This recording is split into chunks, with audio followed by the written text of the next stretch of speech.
3차 시에서는 이제 미세먼지를 어떻게 저감할 것인가, 이게 이제 숙제죠. 여기에 대해서 이야기를 하도록 하겠습니다. 제일 중요한 것은 우리가 환경 문제를 해결할 때는 가장 현재 어떤 상태인가를 평가를 해야 되겠죠. 그 평가를 하려면 뭘 해야 됩니까? 측정을 해야죠. 측정. 그리고 예측을 어떻게 됩니까? 아까 제가 계속해서 지금은 어쩐데 2060년도는 어쩐다, 그런 이야기를 자주 말씀을 드렸는데, 정확한 측정과 예측이 중요하다. 어디서 나오는지. 미세먼지 예측이 굉장히 어려워요. 왜냐하면 미세먼지 농도만 가지고 평가하면 굉장히 쉬울 건데, 이게 기상 상태가 어떻게 되고 바람이 또 어떻게 불어가고 온도가 어떻게 될 것인지, 또 우리나라에 왔을 때 지형의 변화는 어쩔 것인지, 또 우리나라에서 발생하는 미세먼지는 얼마일 것인지, 이런 것들이 복합적으로 작용하기 때문에 그만큼 어렵죠. 그래서 어쨌든 그런 것들을 정확히 측정하고 예측하는 게 굉장히 중요하고, 그래서 우리나라는 이제 국가 미세먼지 정보센터라는 걸 만들었어요. 여기서 이제 계속해서 발표를 해서 우리 그 기상예보에도 일기예보에도 알려주는 거죠. 그 다음에 이제 측정이 됐으면 어디서 나오는가를 봐서 이제 발생량을 저감하도록 산업구조, 특히 에너지를 전환한다든지 친환경 에너지 차량 많이 보급을 한다든지, 아까 바람길을 만든다든지 그런 도시구조, 환경개선, 이제 여기까지는 미세먼지 줄이는 대책이고, 또 국민이 이제 건강해야 되니까 어떻게 하면 미세먼지로부터 그냥 그 고농도 미세먼지가 발생했을 때는 실내에서 머물도록 하는데, 머물도록 하려면 실내 공기도 관리를 해야 되고, 또 아까 그 공기청정기라든지 또는 공기 정화 시스템을 공급한다든지 이런 것들이 돼야 되겠죠. 무엇보다 중요한 것은 중국이라든지 이런 나라들하고 국제공조도 필요하다라고 할 것입니다. 종합적으로 말씀드리면, 현재까지 이제 우리나라가 대책을 세우는 국가 미세먼지 저감 대책은 그런 거예요. 오염도가 많이 나오는 우심지역이라고 그래요. 그런 지역에 중점 관리한다든지, 이제 통합적인 저감 대책이라는 게 있어요. 통합적인 저감. 통합적인 것은 그 미세먼지뿐만 아니라 여러 가지 또는 어떤 정책들, 그러니까 가장 중요한 것은 에너지 정책하고 대기 정책, 미세먼지 정책이 한꺼번에 이루어져야지, 에너지 정책 따로 미세먼지 따로는 안 되죠. 직접 관련이 있잖아요. 석탄 발전을 줄여야 된다는 것은 에너지 정책이잖아요. 근데 요즘은 석탄을 줄이는 것은 기후변화와 미세먼지 저감이 직접적으로 따라요. 제가 앞에서 상한 제한이라는 것도 말씀드렸는데, 이런 것들이 전부 다 미세먼지 대책에 들어있어요. 그러면서 산업부가, 환경부가 정부 합동으로 그런 대책을 만들면 산업부가 그 석탄 발전을 몇 기를 줄일 것인지, 몇 퍼센트 가동을 중단할 것인지, 이런 것들을 결정하는 거죠. 그런 것들을 우리는 통합적인 저감 대책이라고 합니다. 국제적인 협력 대책은 여러 가지를 하고 있어요. 직접적으로 중국하고 환경부 채널을 한다든지, 중국하고 같이 공동 연구를 한다든지 이런 걸 하고 있어요. 원하는 만큼 중국의 협조가 잘 이루어지지 않아서 성과는 이루고 있지 못하지만, 작년 말 금년 초에 이제 최초로 중국어가 합동 연구한 결과를 발표하기도 하고, 조금 더 노력하기도 하고, 이런 이제 그 협조 체제가, 협력 체제가 점차 이제 발전되고 있는 단계다라고 말씀을 드릴 수 있고요. 우리 이제 인체에 어떤 이해가 있는지, 가장 중요한 것은 과학적인 기반이에요. 그러니까 그만큼 이제 측정 기술이라든지 저감 기술이 발달돼야 되겠죠. 이제 그런 단계를 말씀드리는 거고, 그래서 앞에서 말씀드린 계절관리제라는 게 이제 이미 시행되고 있어요. 아까 상시, 계절관리제, 비상 때는 이렇게 한다 라는 것을 이제 말씀드린 바가 있고, 계절관리가 필요한 이유는 뭐라고 그랬어요? 주로 이제 겨울과 봄철에 농도가 높기 때문에 이제 맞춤형 대책을 해야 된다 이 말이죠. 그래서 그렇게 하는 겁니다. 그래서 앞에서 이미 다 이거는 제가 설명을 드렸지만, 분야별로 산업 부분에, 그다음 발전 부분, 수송 부분, 그 다음에 국민 보호 부분, 저감 부분, 이행 점검 부분 이렇게 나눠서 평상시에는 이렇게 이제 상시 점검이었는데 훨씬 더 집중적인 단속을 한다든지, 그 다음에 뭐 석탄 같은 경우도 뭐 4개만 줄였는데 여기서는 뭐 보신 바와 같이 9개에서 14개를 줄인다든지, 또는 뭐 그 상한 제약을 한다든지 뭐 그런 거예요. 상한 제약.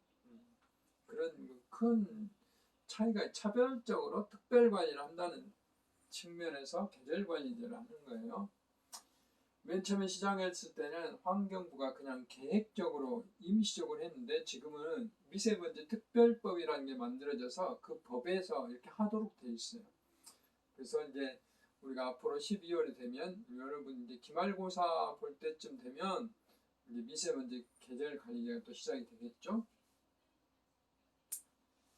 그 다음에 이제 또 하나의 특징은 과거에 대기 관리 권역이라는 게 있어요. 우리는 수질 분야는 그 특별관리 권역이라는 게 있습니다. 뭐 대청호라든지 팔당호라든지 이런 데는 특별관리라고 해서 엄격하게 모든 행위들이 제한이 받고 있어요. 대기는 그동안에 수도권에 대한 대기 관리법이 따로 있었어요. 수도권. 그래서 이 수도권에만 갖고 각종 대기 정책이 펼쳐졌어요. 왜냐하면 다른 곳에서는 미세먼지 이전에는 그렇게 심각하지 않았으니까, 뭐 일부 여수라든지 울산의 일부 빼놓고는. 근데 이제 지금 미세먼지로 인해서 대전이라든지 특히 충남 지역, 그 석탄 발전소가 많은 곳, 그 다음에 광주를 비롯한 남북권, 그 다음에 부산, 대구 지역 이런 쪽이 이제 초미세먼지 80% 이상 이렇게 문제가 되기 때문에, 이제는 초미세먼지를 포함해서 대기 오염이 심각하다고 인정되면 그 지역을 대기관리 권역으로 지정을 합니다. 그래서 맞춤형 미세먼지 권역 그 관리를 하게 되는 거죠. 그래서 이제 기존의 수도권이었는데 전국으로 확대하는데, 이렇게 중부권, 남부권, 동남권 이렇게 합니다. 강원도는 깨끗하기 때문에 아직까지 대기관리 권역에 포함되지 않아요. 이렇게 하게 되면 이제 이렇게 뭐 대기관 뭐 이렇게 그 노후 경유차를 관리한다든지, 여기는 폐차를 하든지, 아니면 이 배기가스 저감 장치 부착, 이거 정부에서 지원도 해줘요. 부착을 한다든지 이런 걸 해야 된다는 거죠. 하지 않으면 이제 앞에서 제가 봤다시피 그 5등급 차량은 그 시내권으로 진입할 수가 없어요. 그 다음에 이제 그동안에 관리하지 않았던 건설 기계, 덤프 트럭이라든지 뭐 이 포크레인이라든지, 그 다음에 우리가 네미콘이라고 하죠. 콘크리트 믹서 트럭, 뭐 이런 것들도 이제 전부 다 그 배출가스 관리를 받게 되는 것이죠. 그래서 이렇게 배출가스 5등급 경유차 소유자는 이 배출 허용기준 준수 여부를 확인해야 된다는 거죠. 노후 건설 기계 사용도 제한된다 하는 거죠. 공공기관에서 시행하는 공사 100억 원 이상 토목공사예요. 그러니까 이렇게 오래된 건설 기계를 네미콘이나 덤프트럭을 가지고는 공공기관에서 시행하는 공사하는데 투입될 수 없다는 이야기죠. 미세먼지의 문제를 일으키기 때문에 이런 것이 이제 새롭게 만들어진 대책이다라고 이야기를 할 수가 있고, 그 다음에 또 한 가지는 이제 이런 것들은 제가 설명을 드린 거예요. 여러분들 다 뭐 이렇게 인지할 필요는 없어요. 우리나라가 이만큼 미세먼지를 위해서 대책을 세워서 관리하고 있다 하는 거예요. 그러니까 대기관리 권역을 전국대로 확대하고, 거기 하면서 대기관리 권역으로 지정을 받으면 노후 경유차라든지 건설기계의 관리를 제대로 하지 않으면 안 된다 하는 것이고, 두 번째로는 그렇게 하면은 그런 지역에서는 이제 공장이라든지 이런 사업장에서 대기 오염물질 총량 관리자라는 걸 해요. 이 총량 관리자라는 게 얼마나 의미가 있냐면 이런 거예요. 수질 분야에서는 예를 들어서 우리 광주 지역에 조화모가 있어요. 조화모가 있고 영산강이 있는데, 조화모는 섬진강 수계인데, 우리가 살고 있는 건 영산강 수계인데, 예를 들어 조화모는 1급수로 관리가 돼야 되고, 영산강은 3급수로 관리가 돼야 된다고 목표를 딱 정해 놓으면, 우리가 현재 예를 들어 광주의 경계인, 광주하고 나주 경계인 그 경계 지점의 BOD 농도가, BOD라면 생물학적 산소 요구량을 말하는데, 그것을 뭐 5.6 ppm 이렇게 이제 목표를 정해놨는데, 그 목표를 달성을 하지 못하면 광주는 집 한 채도 따로 지을 수가 없어요. 그래서 어떻게 해야 되냐면, 예를 들어서 광주에 대규모 택지를 만들고 싶다. 예를 들면은 뭐 효천 2지구를 새로 만들고 싶다. 지금 만들어졌지만 만들고 싶다. 그러면 효천 2지구에서 나온 그 오염 배출량을 계산을 해요. 그 다음에 광주 하수 처리장에 이걸 다 처리할 수 있는지 이걸 보는 거예요. 근데 처리할 수 없기 때문에 허가가 안 나요. 이거는 허가를 낼 수가 없어요. 그래서 뭐 어떻게 했냐면 효천 하수 처리장을 따로 만들었어요. 이 개발을 하기 위해서. 그래서 그 총량을 정해놓고 총량에 미달되면 허가를 안 내주는 거죠. 이것을 이제 그 수질 오염 물질 총량 관리제라고 하는데, 비슷한 의미로 대기는 이제 그러니까 하천으로 이렇게 할 수가 없기 때문에 대기는 이렇게 권역별에서 공장 단위로 총량을 정해줘요. 그러니까 너희 공장은 1년에 그 질소산화물을 100만 배출해라. 공장의 그 상황을 다 측정을 해서 그 정도 너희는 능력이 있기 때문에 이만큼 배출해라. 그래서 공장하고 이제 할당을 하는 거예요. 할당을 줘서 만약에 더 배출을 하게 되면 어떤 일이냐면 그만큼 돈을 내도록 해요. 부과금을 내게 하도록 하는 거죠. 비싼 부과금을 내게 하는 거죠. 그 다음에 할당량을 더 부과를 하게 되는 거죠. 근데 할당량보다 더 낮게 배출을 한다. 그러면 각종 혜택을 주는 거죠. 이제 그런 것을 총량관리제라고, 이제 상당히 선진화된 대기 오염물질 관리라고 할 수가 있습니다. 그래서 그렇게 하면 약 40% 정도의 대기 오염물질을 국내분, 우리나라에서 발생한 것을 줄일 수가 있다라고 이제 이야기를 할 수가 있고, 그 다음에 이제 가정에서 그 보일러로 인한 이제 겨울에 접어들기 때문에 난방으로 인한 또 대기 오염물질도 꽤 돼요. 그래서 친환경 보일러를 이제 공급한다는 거죠, 정부가. 그리고 친환경 보일러를 도입을 하게 되면 가구당 설치 교체비 20만 원을 지원해 준다는 거죠. 이렇게 지역에 따라서는 이거는 국가가 지원하는 거고, 플러스 지역에서 지자체에서 좀 더 플러스해서 주는 것도 있어요. 이렇게 개인한테 이렇게 지원하는 이유는 뭘까요? 그거죠. 그만큼 미세먼지를 줄임으로써 국민 대다수가 혜택을 받기 때문에 이런 지원을 하게 되는 거죠. 이런 것보다 이렇게 총량 관리 제도나 이렇게 권역 관리 제도, 노후 경유차 관리 제도, 이런 것들 다 그 오염자 부담 원칙이라는 환경을 관리하는 원칙이 있어요. 오염자 부담 원칙. 이런 것에 의해서 이렇게 이루어진다라고 할 수 있습니다. 그 다음에 이제 도시에서는 이런 노력들을 해야 되는 거죠. 제가 기후변화 때도 말씀드렸지만, 아까 앞에서 말한 클린로드 시스템이죠.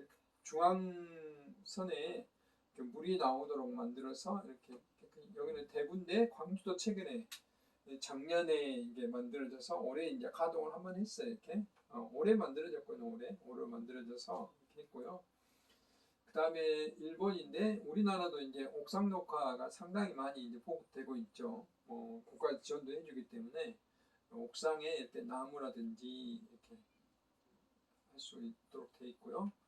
그 다음에 이제 제가 바람길에 대해서 설명을 했었는데, 기후변화 때 이렇게 녹지 바람이 통할 수 있는 슈투트가르트 바람길을 설명했는데 공기댐이라고 그러죠. 이렇게 우리나라도 이제 바람길을 고려한 도시계획을 하도록 돼 있고 많은 그 지역들이 그런 노력들을 하고 있죠. 그래서 미세먼지를 저감할 때는 이렇게 바람길, 녹지, 물순환이 잘 되도록 해야지만이 도시 열섬이라든지 미세먼지 저감을 하는 지름길이 된다라고 이제 말씀드릴 수 있어요.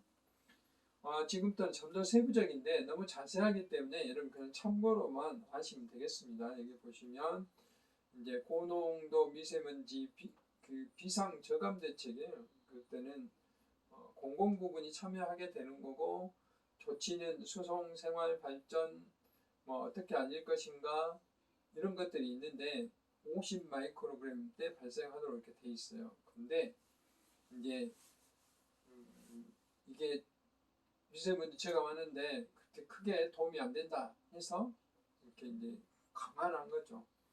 공공부문뿐만 아니라 민간도 의무 참여하도록 하고 조치도 차량 2부제인데 등급별로 운행 특히 5등급 같은 경우는 제한한다든지 그 다음에 지하 역사, 지하철이라든지 심지어 이제 지금은 그 지하철 내부 또는 고속버스라든지 시내버스 내부도 1년에 몇 번씩 측정하도록 돼 있어요. 또 그 미세먼지를 제거하는 장치도 달도록 돼 있고 석탄 발전 상한제에 대한 말씀을 드렸고 그 다음에 이제 주의보에 대한 재난 문자도 보낼 수 있도록 돼 있어요. 요즘은 재난 문자 홍수 속에 살고 있죠. 매일 두세 번의 문자가 오지만 과거에는 그 재난 문자에 지진이라든지 홍수라든지 이런 거 외에는 재난 문자를 보낼 수가 없었어요. 근데 이제 제가 근무할 때도 그 미세먼지 주의보 때 재난 문자를 한번 보낸 바가 있어요. 근데 처음 경험한 시민들이 항의가 많아요. 그냥 왜 이런 것 가지고 미세먼지 주의보 정도 가지고 재난 문자를 보내냐라고 이제 항의가 많고 그랬는데 지금은 이제 당연히 받아들이고 있죠. 그만큼 미세먼지라든지 코로나19에 대한 그 환자 발생 이런 것들이 국민들이 빨리 알아야만이 대처를 할 수 있기 때문에 이제 그런 것이죠. 복잡하죠? 굉장히 복잡합니다. 아무튼 이런 것이 있다. 여기는 이제 특이한 것은 경유차는 몇 번 말씀드렸고 부산이나 목포 같은 데는 선박이나 항만에 대한 의외로 부산의 미세먼지 농도가 높습니다. 그것은 선박이 이렇게 엔진 연료가 경유기 때문에 그래요. 이런 것도 연료 전환 의무화를 하겠다는 거고요. 발전은 당연히 이제 그 세금을 더 많이 맺는 거예요. 유연타는 경우에. 그런 것에 대한 이야기입니다. 그런 것들을 우리는 환경 비용이라고 해요. 그래서 발전 분야에서는 환경 급전이라고 해가지고 석탄 쪽에 세금을 더 많이 환경 비용을 더 많이 부과하는 거죠. 그럼 당연히 줄어들게 되는 거죠. 사업장에 대한 영향, 그다음에 컨트롤 타워를 이제 그러니까 국무총리실에서 했는데 지금은 민간합동 미세먼지 특별위원회라는 게 만들어졌어요. 여기에서 하고 있고요. 대통령이 위원장인 곳이 있고 국무총리가 위원장인 곳이 있고 그래요. 그리고 환경부 혼자 했는데 지금 모든 부처가 다 모여서 개선 계획단을 만들어가지고 계획을 짜고 관리를 하고 그러고 있습니다. 원인 규명은 미세먼지 아까 정보센터 만들어져 있어 하고 있고요.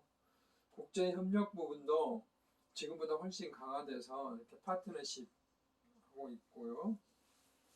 이런 게 이제 많이 달라졌다 하는 것을 말씀드립니다. 다 아실 필요 없어요. 이렇게 우리 국가가 이제 세부적으로 관리를 하고 있다 하는 것이고요. 우리가 이제 나무를 많이 심어야 되고 녹지를 많이 해야 된다는 것은 직접 이게 그 숲이 주는 여러 가지 영향들이 있어요. 이건 나중에 이제 숲에서 또 한 번 할 텐데요.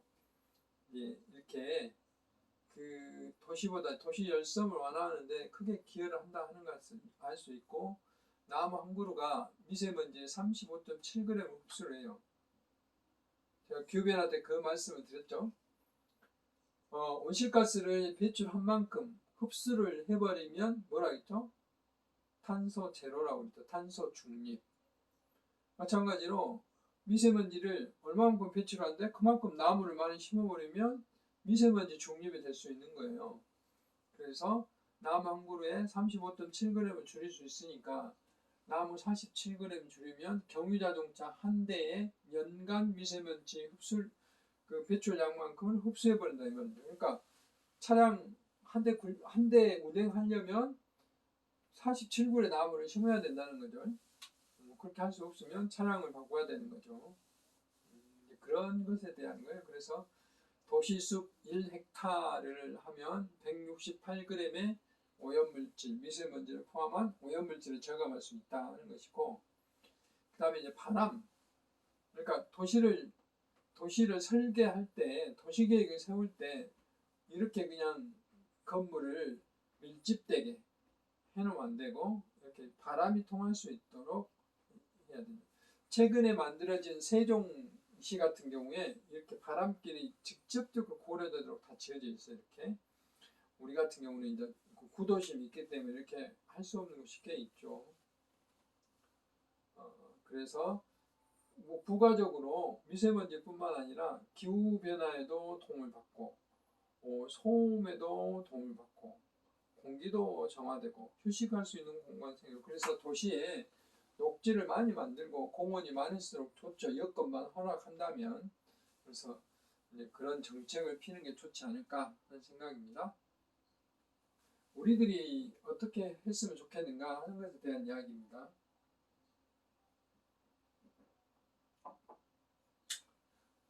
참 어려운 것이지만 어렵죠. 왜냐하면 자동차나 걸어가면 참 좋은데, 그러려면 자전거길이, 제가 기후변화 6차 때 말씀드렸다시피 자전거길과 우리가 걸어 다닐 수 있는 길이 지금 자동차 길처럼 확실하게 구축이 되어 있으면 정말 좋을 텐데, 자전거나 이게 좀 위험하잖아요, 굉장히. 그래서 앞으로는 국가나 지자체가 그런 부분을 유럽처럼 확실히 해야 될 것 같아요.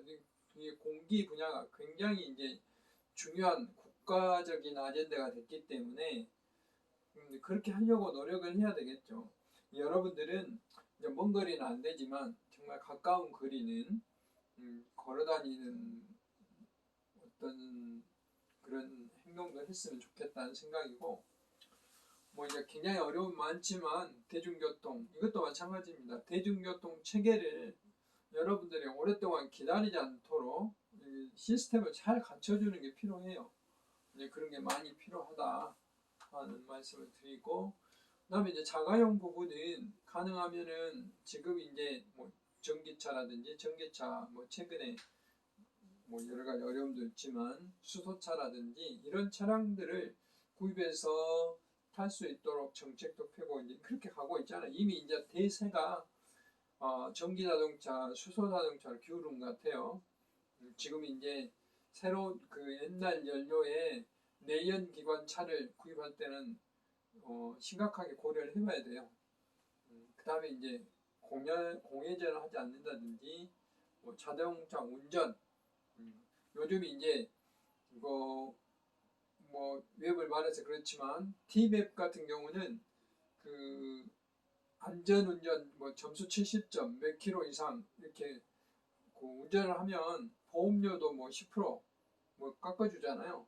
이제 이런 것도 있어요. 이제 그만큼 그 환경에 기여하기 때문에 그런 제도도 있습니다. 그래서 우리가 이런 친환경 교통으로 미세먼지 줄이기, 왜냐하면 광주시나 서울시나 이렇게 대도시에 상당 부분이 자동차에 의한 미세먼지 발생, 대기오염이 발생하고 있기 때문에 이렇게 강조되고 있는 거예요. 우리 가정에서 미세먼지 줄일 때는 어떻게 해야 되냐?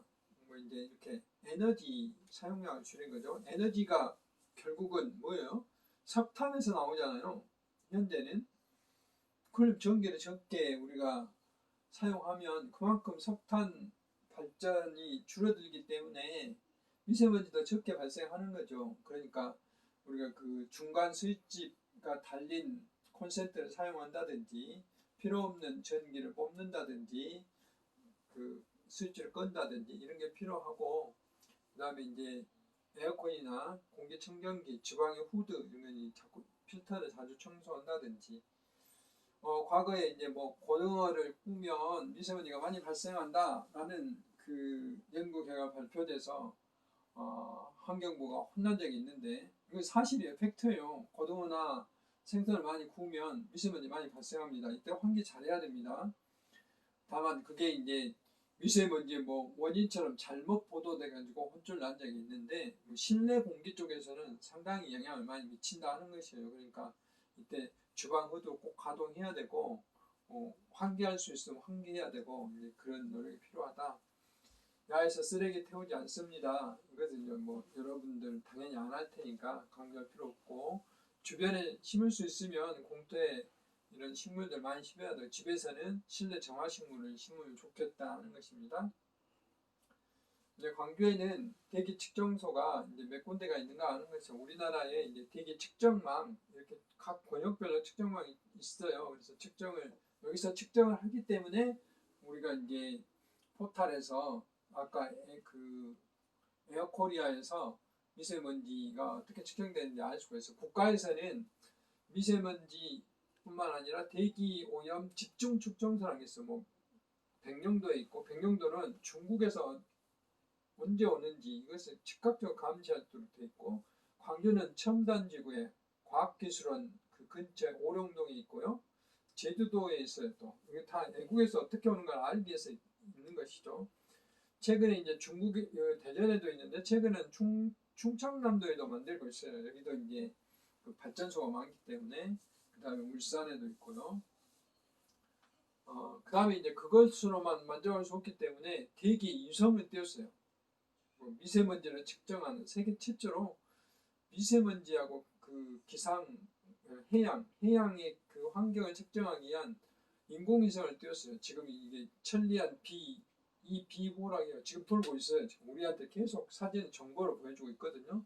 이렇게 생겼는데, 이 위성 우리가 만들었어요. 발사는 다른 나라에서 했지만, 그래서 그 지금 정기 궤도에 안착을 성공해서 지금 현재 서비스를 하고 있어요. 10년간 운영할 수 있다고 그렇고, 이것은 참고로 하시고, 규격이니까. 광주에는 이제 작년에 그 대기 측정소를 2개를 더 늘려서 현재 15군데, 여기 보면 도시대기, 도로변, 뭐 중금속 측정하는 곳이 각각 구별되어 있는데, 도시대기는 우리가 살고 있는 주거지역, 상업지역, 공업지역 이렇게 골고루 분포를 하고 있고, 상무지구하고 오남동에 가면 여기 차가 많이 다니는 곳에 2군데 도로변에 측정이 되어 있어요. 되게 이런 곳에서 실시간으로 측정을 해서 여러분들한테 안내를 해주고 있는 것이죠. 이제 그렇게 하면 이런 분석들을 다 할 수 있는 것들이고요. 그래서 좀 더 자세히 이렇게 분석할 수 있다는 것을 제가 보여드리고 있는 것입니다.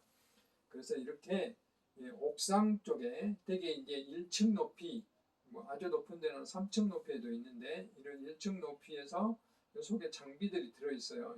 여기 지금 시료를 채취하는 곳이고, 측정이 보건환경연구원에 종합 대기 상황실로 자료가 전달되면 분석해서 바로 에어코리아로 여러분들 스마트폰으로 자료를 보여드리는, 그렇게 이제 되고 있고, 지금 이것뿐만 아니라 여기서 나온 자료들을 이렇게 위성과 같이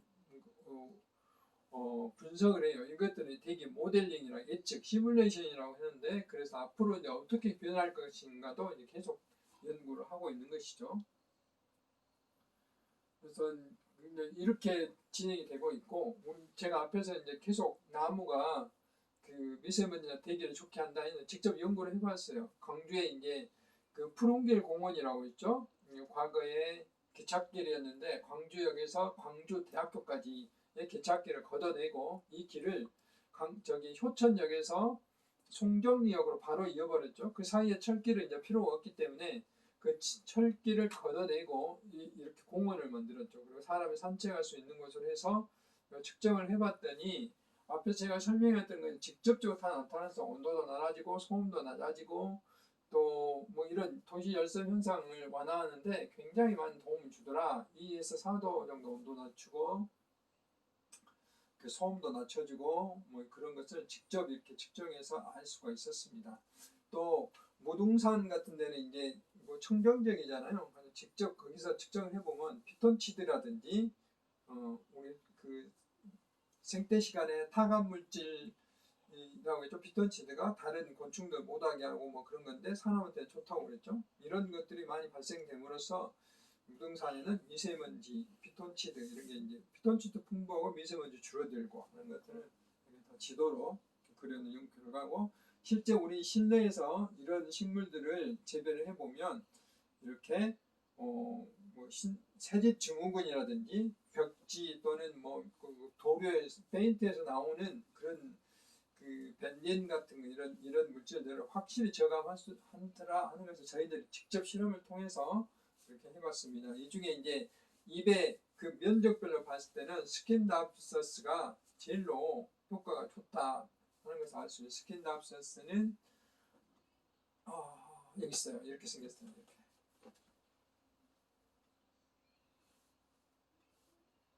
그래서 지금까지 이제 그 제가 3차 시에 걸쳐서 우리 7주차에서는 미세먼지로 달라진 우리 일상생활과 환경지수가 복합으로 우리나라가 60등이라고 그랬죠. 미세먼지 종류는 PM10인 미세먼지와 PM2.5인 초미세먼지로 발생되고 어디서 발생하는지 중국과 같은 장거리 이동으로 건강에 어떤 폐폭까지 들어가는 것을 초미세먼지라고 그랬죠. 저감하는 데는 계절관리제, 국가적인 노력, 국민실전사항, 또 애국가의 협력 이런 게 중요하다고 말씀드렸습니다. 미세먼지는 국가 또 애국가의 협력 그리고 우리들의 노력 이런 것들이 삼박자가 잘 맞아야 된다 하는 것입니다. 그래서 지금 2주차에 걸쳐서 6주에서는 기후변화에 대해서 그 다음에 7주차에서는 미세먼지에 대해서 제가 말씀을 드렸는데 그만큼 대기 오염물질 관리가 굉장히 중요한 시기가 됐다 하는 것을 말씀을 드렸습니다. 네, 수고 많으셨습니다. 이런 그 맑은 하늘에서 우리가 계속 살았으면 좋겠죠. 이런 데서 산책도 하고. 네, 수고 많으셨습니다.